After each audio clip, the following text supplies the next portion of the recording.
The load was tied on. Ivan jumped down and took the quiet, sleek horse by the bridle. The young wife flung the rake up on the load, and with a bold step, swinging her arms, she went to join the women, who were forming a ring for the haymakers' dance. Ivan drove off to the road and fell into line with the other loaded carts. The peasant women, with their rakes on their shoulders, gay with bright flowers, and chattering with ringing, merry voices, walked behind the hay cart.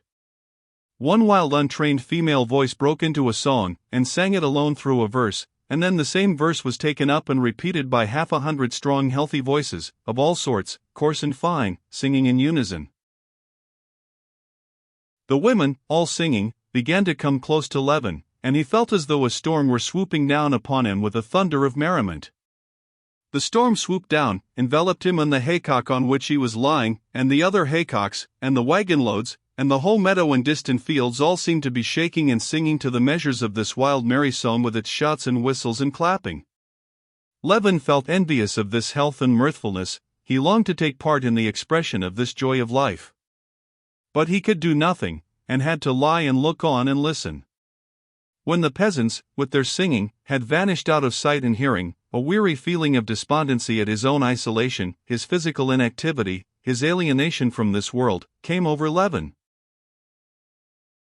Some of the very peasants who had been most active in wrangling with him over the hay, some whom he had treated with contumely, and who had tried to cheat him, those very peasants had greeted him good-humoredly, and evidently had not, were incapable of having any feeling of rancor against him, any regret, any recollection even of having tried to deceive him. All that was drowned in a sea of merry common labor.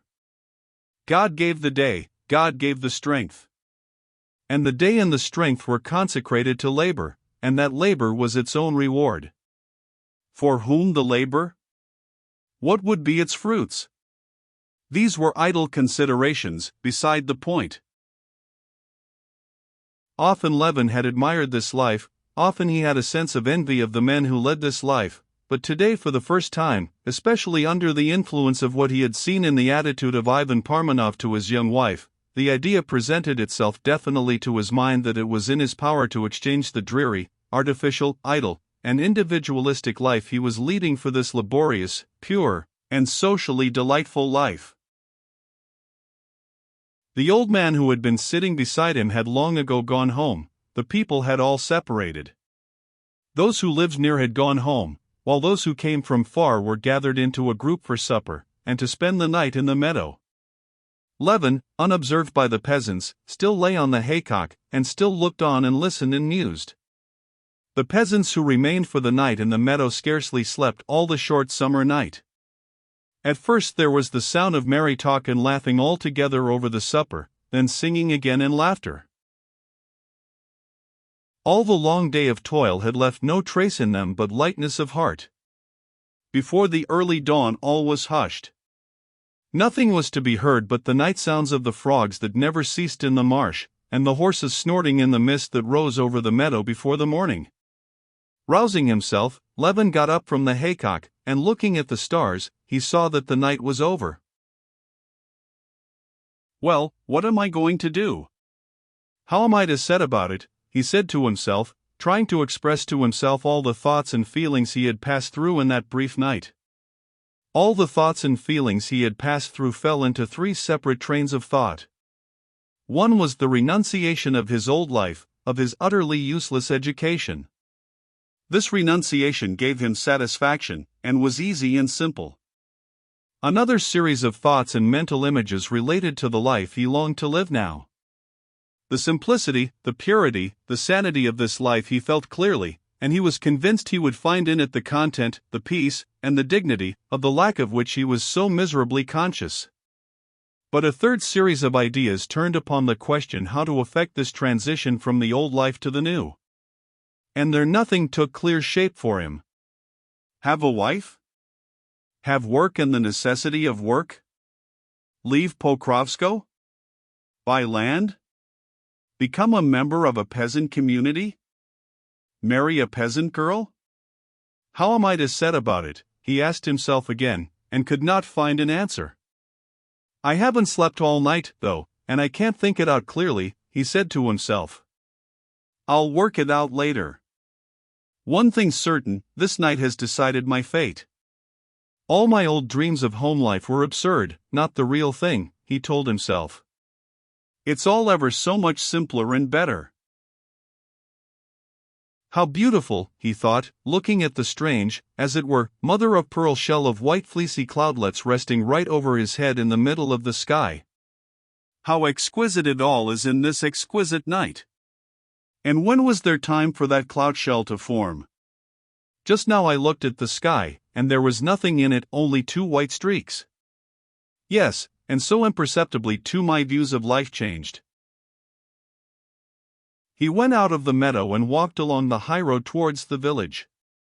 A slight wind arose, and the sky looked grey and sullen. The gloomy moment had come that usually precedes the dawn, the full triumph of light over darkness. Shrinking from the cold, Levin walked rapidly, looking at the ground. What's that? Someone coming, he thought, catching the tinkle of bells, and lifting his head.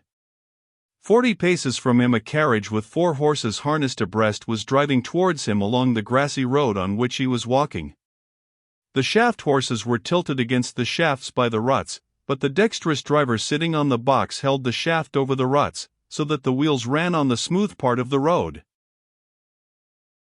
This was all Levin noticed, and without wondering who it could be, he gazed absently at the coach. In the coach was an old lady dozing in one corner, and at the window, evidently only just awake, sat a young girl holding in both hands the ribbons of a white cap. With a face full of light and thought, full of a subtle, complex inner life, that was remote from Levin, she was gazing beyond him at the glow of the sunrise. At the very instant when this apparition was vanishing, the truthful eyes glanced at him. She recognized him, and her face lighted up with wondering delight. He could not be mistaken. There were no other eyes like those in the world.